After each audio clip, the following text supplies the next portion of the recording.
everyone, this is Priyanka Sharma. I am company secretary by profession. Did you know this?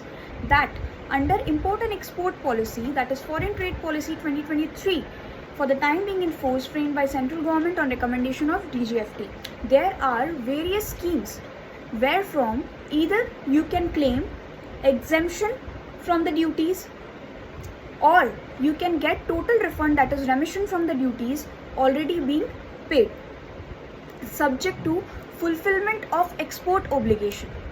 कुछ समझ नहीं आया, it's okay, समझाती हूँ. सरल भाषा में समझिएगा कि गवर्नमेंट ने एक्सपोर्ट प्रमोट करने के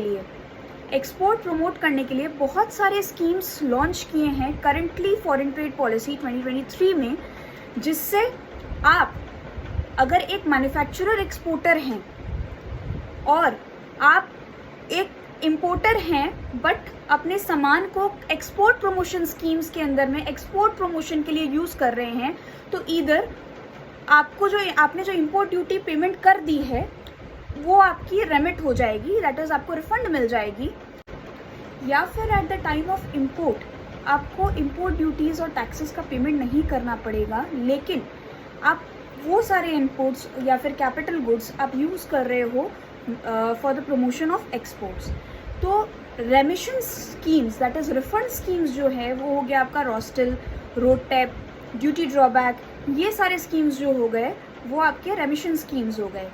और जो आपके एग्जेम्पशन स्कीम्स हैं, advance authorisation, duty free import authorisation और आपका हो गया EPCG scheme, that is for totally for capital goods. तो इन्हीं सारी स्कीम्स को डिटेल में समझने के लिए आप कृपया हमारे साथ बने रहें. Stay tuned with us. Thank you.